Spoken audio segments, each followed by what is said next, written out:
ጸጋናይ አምላኽ አሉ ምሳና አይሓድግናን ይባርኽና ዕለት ዕለት ያብየና ጸጋናይ አምላኽ አሉ ምሳና አይገድፍናን ይባርኽና ጸጋን ሰላምን ናይ ጎይታ ናይ ኢየሱስ ክርስቶስ ምስ መንፈስኩም ይኹን ተኻተልቲ ናይ ጸጋ ዘመን መግቦት አገልግሎት ምሳኹም ዘለኹ ሓውኹም ዲያቆን ዮናስ ከም ፋሪክ ዘር አምላኽ ሎሚ ድማ ናባኹም ሒዘልኩም መጽእ ዘለኹ ናይቲ ጀሚርና ዘለና መንፈሳዊ ተስፋናን መጽናንዕናን ዝኾነ ንመንበል ሳልሳይ ክፋል ናይ ንጥቀት مقصلات تمرتي حزالكم بتزلهم نايزي يوتيوب channel تخاطلت زخونكم نزي فيديو يحجز السلسخونة لايك مباركة جمرو مجمر تاجيزي نزي فيديو تكاتل زلهم دما نايزي يوتيوب channel نزي بيتسب ناخد كونو سبسكرايب ناخد غبرو نقول لهم بكريستوس إيسوس أتابعكم كم بارجع أملاخ نتكات زبل تمرتي جميرنا لنا እዚ ንጥቀት ዝበሃል ትምህርቲ ድማ ዝተባረኸ ተስፋና ሰናይ ዝተባሃለ ተስፋና ከም ዝኾነ ቅዱስ ጳውሎስ ነይርና ኣሎ ስለዚ ሓደ አማኒ ተስፋኡን መጽናንዑን ሓደን እሱ ድማ ንጥቀት ዝበሃል ይኹም ኣለኹም ናትና ናይ አመንቲ ተስፋና حرر እናበልና ንጽበየ ዘለና ናይዚ ናይ ውርደት ሰብነትና ናብቲ ክቡር ስጋ ምልዋጥ እዚ ናይ ውርደት ሰብነትና ናብቲ ክቡር ስጋ ዝልወጠሉ ድማ ብንጥቀት ስለዚህ ስለ ንጥቀት ትምህርቲ ጀሚርና ኣለና ቀዳማይ ክፋል ካልኣይ ክፋል ሪናልና እዚ ድማ መበል ሳልሳይ ክፋል እምበር ንጥቀት ክንብል ከለና እትንጥቀት ዝብል ቃል አምሃርኛ ከም ዝኾነ ብግዕዝ ግን ምስጠት ከም ዝበሎ ምስጠት ኢልዎ ከም ዘሎ ስለ ንጥቀት እንመሃረሉ ክፍለ ንባብ ድማ ቀዳማይ ተሰሎንቄ ምዕራፍ 4 ካብ 13 ክሳብ 18 ዘሎ እዚ ክፍለ ንባብ እዚ ናይ አንቀጸን ምስጠት ኢና ንብሎ ማለት ስለዚ በሐፈሻ مسطت ماليت أبزي مزحفنا كم زرعنا كسب شدشت استفرالي ترجم كم زرلور إنايرنا مسطت ماليت مملات مسطت ماليت ممنطال مسطت ماليت مزراف مسطت ماليت موساد مسطت ماليت ممنزع مسطت ماليت ملعل كم زخونو إنايرنا مسط منزع أقدف منطل زرف العل وسد زوليهم حقي إذا بجلس كون كله بجريخ لما بتي حدش كلام سأصحفله قان قاقا هاربازو يلولو سلازي زي هاربازون مستأتن تما تسالو ترجمي زولو بتجرينيا كم زولكم كباب شدش عين ترجم له بجزن بجريخن جن حدا عين ترجم يزلله أتي بجريخ زلله هربازو زبل قال بجز دما مستأت يزبل مالتي سلازي ناي مستأت ويد ما نيتك ترجم أنت ما يتكم زهنا أب قدام يكفال أب كلا يكفالون رينا كتسيل زرعنا يو زي نتك الزبل تسفران مصنعان كم زخونه باولوس غناخه احواته كم توم كالو تسفا زيبلهم انتو خيتخونو بزعبا اتوم زموتو از ختفلتو ادل الله يلو تسفا خنغبر كم زلنان እንደገና ጳውሎስ አብቲቶ ምዕራፍ 2:19 ነትብሩኽ ተስፋና ይልዎ ከም ዘሎ እንደገና ጳውሎስ ኩዱ ሆላ አብዚ ቀዳማይ ተሰሎንቄ ምዕራፍ 4:18 ድማ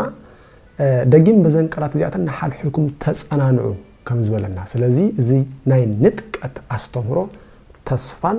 መጸናናዕን ከም ዝኾነ ጳውሎስ ነጊርና ኣሎ ስለዚ እንተስፋወሉ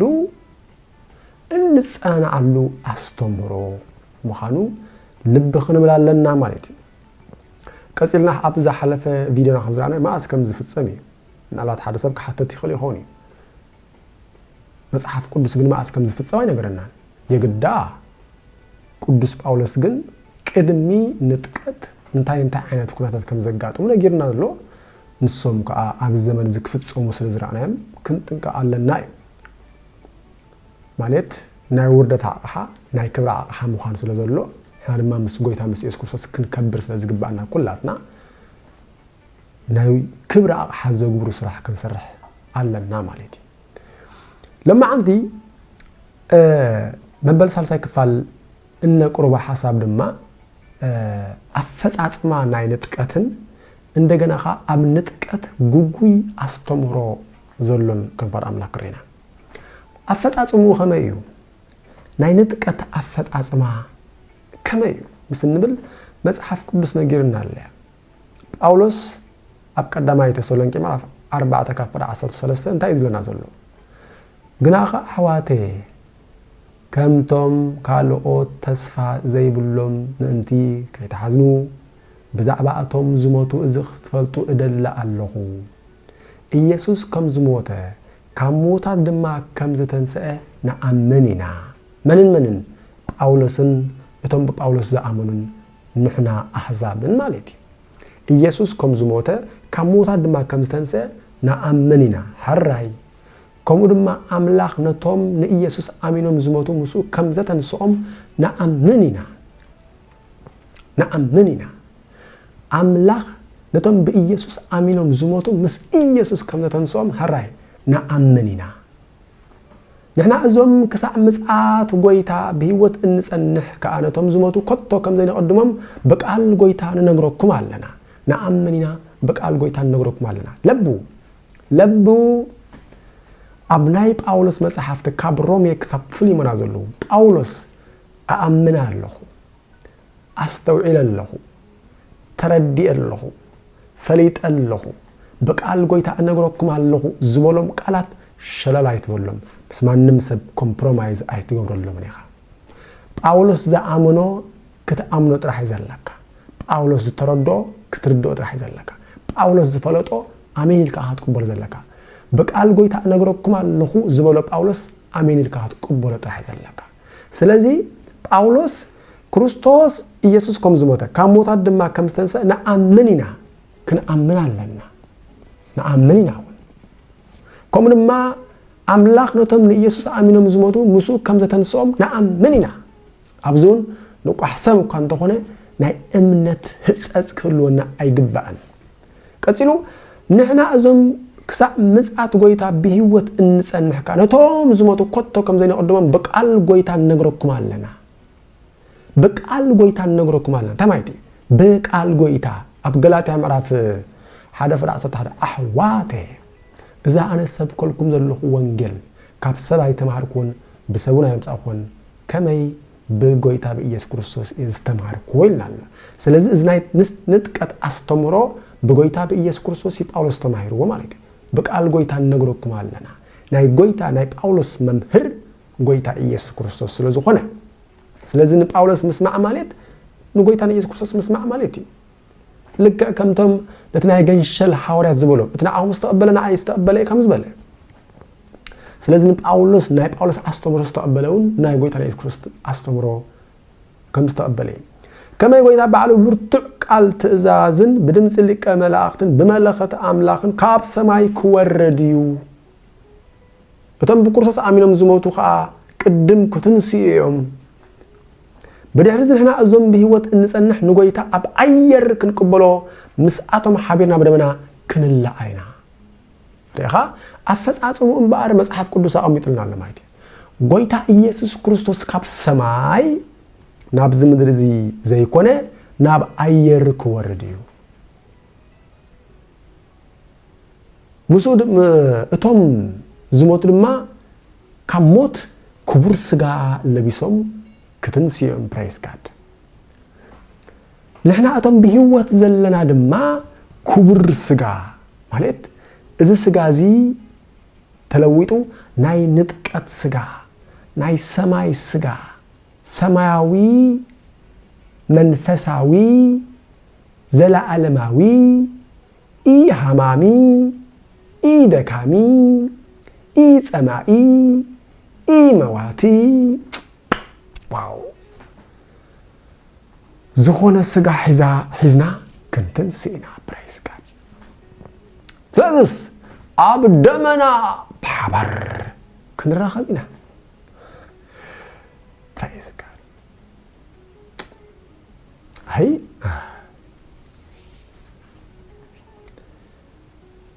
ماراناتا ماراناتا ماراناتا قويتا تولنا مسأتهم حبيرنا بدمنا كنلا علينا نحاور بما مسقويتا كنبرنا سلازري أخوة اللهم أجزي أبير نودون يسوع كريستوس كاب سماي نبدمنا خلو خوي أتوم كلمنا زموت لما كم مكابر بحدش فترة أتى أب كريستوس زلنا صحدش فترتي أي تبعلن بحدش فترة بتكبر سجا خطون سيوم نحن عندما ما تلوينا تهم كنا خنتن سينا قدوس باولوس أب كورنثوس كم زلنا جرنا له أب قدام أي كورنثوس معرف عصرته حمشة كفر إسران كفر حمسان حدا كم زيبل إنه مستير أنا أقولكم الله قدام نت بقيتها بإيسوع كريستوس إلمنا كله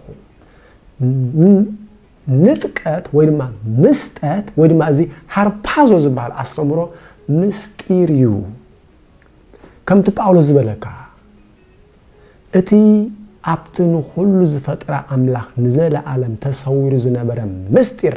نزا أقول قلو تزين خلو سبب كمي كم زخون خردو نعي توهبني إلنا بالحقي إذا مستير زي كاولد ولد تصويرو نابرا زبالة باولوس مستير حزي مزيو مستير حزي مزيو من البعض بحجي إن معرم تمرتات هاللو يم شو أكبر مشروع عطا مستيرات باي ذا واي إذا هي تسقى وإنجيل زبال بمولو مستير كنمل كلنا عن تايم عليك نايم اتكاب زال عالم أبلب أملاخ تصوير زنبرا مستير كاب أدام كساب باولوس نمانم اجزي أبير حشوخ زي بولو مالتي ملاختون قا زي فلطو مستير نمانم فطور اجزي أبير حشوخ زي بولو نباولوس زغلص له مستير نزيناكو ناي مستير زمانن ناي تنبيت زمانن نابلنا مصحفتي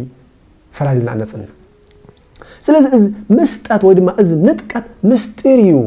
እግዚአብሔር ለማንም ሕሽኹ ኢሉ ዘይፈልጥ ማንም አዳም አይፈልጥኒ ብዛዕባ እዚ አቤል አይፈልጥኒ ኖህ አይፈልጥኒ አብርሃም አይፈልጥኒ ይስሐቅ ያዕቆብ አይፈልጥኒ ሙሴ አይፈልጥኒ አረ ኢያሱ አይፈልጥኒ ታይ ግንደኻ ዳዊት አይፈልጥኒ ሶሎሞን አይፈልጥኒ ጴጥሮስ ዮሐንስ ያዕቆብ አይፈልጥኒም ግዲ ብልካን ስለ ንጥቀት ዝፈልጥ ሓደ እዩ እትናይ አሕዛብ ሐዋርያ ዝተባለ ጳውሎስ ግዲ ብልካን ተረዳእንዳ ስምዓንዳ ምክንያቱ ጳውሎስ ሊትራል ነገር ካሉ እቲ ካብ ዘለዓለም ኣብቲ ኩሉ ዝፈጥረ አምላኽ ተሰዊሩ ዝነበረ ምስጢር ንዓይ ተዋህበኒ ኢሉካ እዚ ምስጢር እዚ ካብ ውልድ ወለዶ ንዘለዓለም ተሰዊሩ ነበረ ኢሉካሎ መን ጳውሎስ ስለዚ እዚ ንጥቀት ዝባል አስተምሮ ሓደ ካብቲ ንዘለዓለም ካብቲ ንዘለዓለም ንውልድ ወለዶ ተሰዊሩ ዝነበረ ካብቲ ንዘለዓለም ኣብ ልብ አምላኽ ዝነበረ እሞ ሕጂ ግን ብክርስቶስ ኢየሱስ ክርስቶስ ጳውሎስ ሕሽኽ ዝበሎ ሓደ ምስጢር ስለዚ ምስጢር እዚ ብዘይ ካብ ጳውሎስ ካልእ ማንም ነቢይ ኮነ ሐዋርያ ክነግረካ አይትጸበ ግዲ ብልካን አይትጸበ በፍጹም ለካለኹም በር እና ከምዚ ይብል እነሆ ምስጢር እነግረኩም አለሁ በተናይ መወዳእታ መለኸት ምስተነፍሐት ኩላትና በሐንሳ ከም ቅጽበት አይኔ ክንልወጥና እምበር ኩላትና አይክንመውትኒና ፕሬዝ ጋድ ከመይ بتعملخت كتنفحها وتموت عدم بزي برس كتنسيهم إحنا ون كل وقتنا أب تسلمكم كم لو كان يرحقي بتوم زموتو نخدم كتسيهم إحنا كسام ساعات نصنح لما أبدا منا خنركمنا أبزون كم يزلك هذول كم يتعملخت كتنفحها وتموت عدم بزي برس كتنسيهم نحنا كل وقتنا كما يتبراسي زي مبراس اتمواتخ زي ما تكلبس يقبوي اتبراسي زي مبراس اتمواتي زي ما مثل بس الشعو موت بعوضته وحتى زبلك على الصحف كفت صميلال ريخم لكم كابدمنا نينو كنكاي كلام كابدمنا نابت سفرانا كنكاي كلنا موت بعوضته وحتى موت هوي ابي الله عوضك موت هوي ابي الله موغا كنا بلنا ابلع الموت እና ዘመርና ከነካይዲና ስለዚህ እዚ ንጥቀት ይባል ነዚ ጳውሎስ ከዛረብ ኮሎ ንሕናስ ሃገርና ኣብ ሰማያ ካብ አድማ ንመድኃኒናን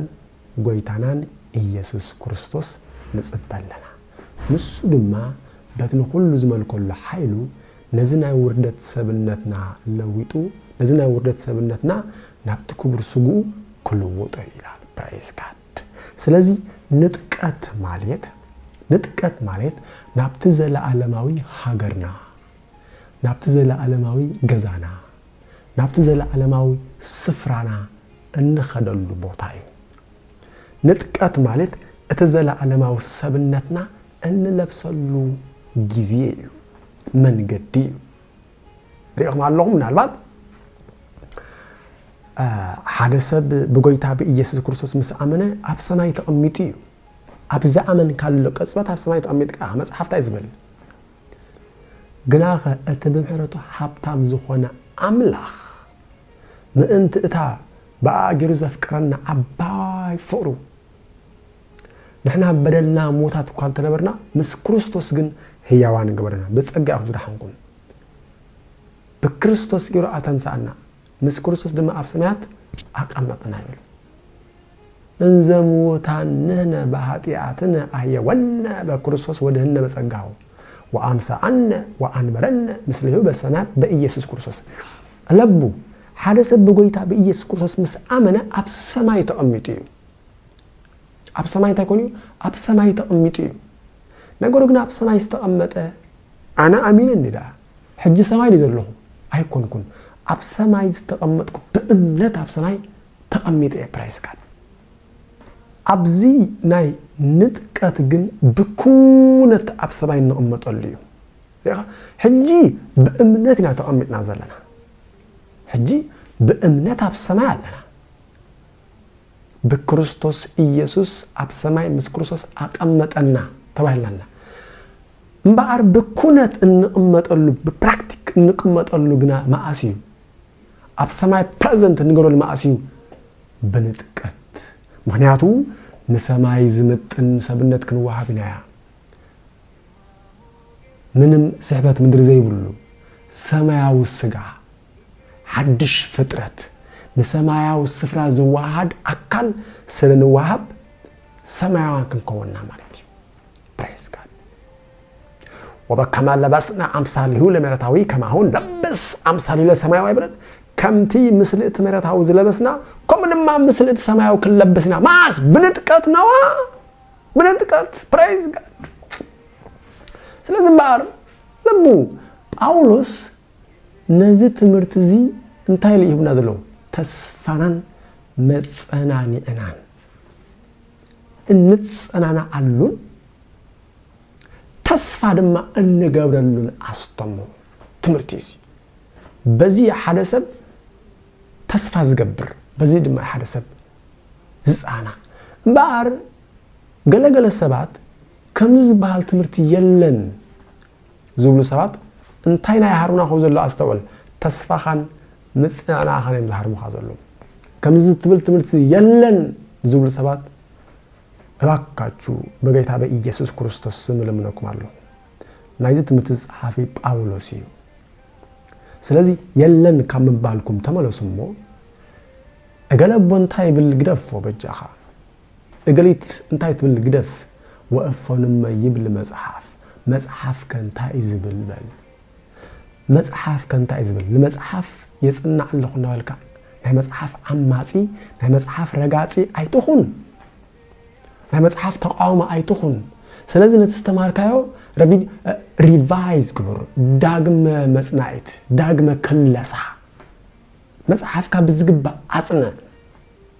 መንፈስ ቅዱስ እንታይ ከም ዝብለካ ስማ ኣብ ትሕቲ ጸጋ ተንበርክኽ ተናገር መንፈስ ቅዱስ ተናገር በል ስለዚህ እዚ ንጥቀት ዝባል አስተምሮ በጎይታ በኢየሱስ ክርስቶስ ለጳውሎስ ተዋበ ትምህርት እዚ ተስፋናዩ ካብቶም ሸው አተሓደ ዝባሃሉ ሓደ ተስፋይ ኣብ ኤፌሶን ምዕራፍ 4 እንዳትመልክትኩም ሸው አተሓደ ኢልና ንጽንዖም ናይዚ ዘመን እዚ አምዳ ወደዳ ከም ዝብል ያሬድ ናይዚ ዘመን እዚ አንድን መሰረትን ዝኾኑ ሸው አተሓደ ዝባሃሉ ትምህርት አለው ንሶም ተስፋ ሓደ አካል ሓደ መንፈስ ሓደ ጎይታ ሓንቲ እምነት ሓንቲ ጥምቀት ሓደ እግዚአብሔር ይባሉ እዚኦም ታይምና ንብሎም ሸውዓተ ሓደ ንብሎም እዞም ሸውዓተ ሓደ ጳውሎስ ዘረብ ክሎ እንታይ ኢሉ ነቲ ብሕብረት መንፈስ ቅዱስ ተቀበልኩሞ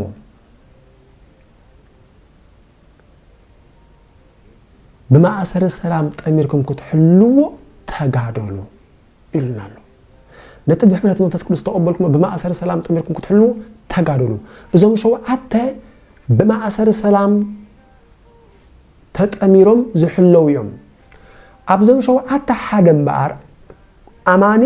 ከም ሓደ ቃል ተናጋሪ ከም ሓደ ልብ ድማ መኻሪ ክኾን ኣለዎ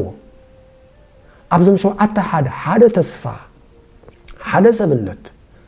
ሓደ መንፈስ ሓደ ጎይታ ሓንቲ እምነት ሓንቲ ጥምቀት ሓደ እግዚአብሔር ኣብዚኦም ሸውዓተ ሓደ እንደበያ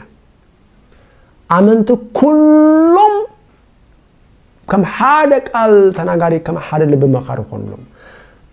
ካብዞም ሸውዓተ ሓደ እምበር እንታይ ተስፋ እንታይ ንጥቀት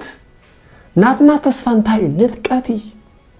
ስለዚህ ንጥቀት የለን ምዝብል ሰብ ክንሓብር በፍጹም አይነኸልና ምስ ንጥቀት ዘይተቀበል ቤተክርስቲያን ክንሓብር በፍጹም አይከአልን እዩ ኩርሓው ንጥቀት የለን ምዝብል ሰብ ወይ ድማ አማኒ ይኹን አይኹን ብዘይገድስ ክንሓብሮ አይንኸልና ተስፋና ገዲፍና ሞ ናበይ ክንከይድ እንጽናዓሉን ተስፋ እንገብረሉን ትምህርት ገዲፍና ሞ ናበይ ክንከይድ حرر نابلان صبينا نايدنا قلي ننتقاتنا كو كوسخ حسيبه ابناي نتقات سحت تمرت زبل يا اخلن نغنا ابزي ጸጋን ሰላምና የጎይታና ኢየሱስ ክርስቶስ መስመን ፈስኩም ይሁን ሰላም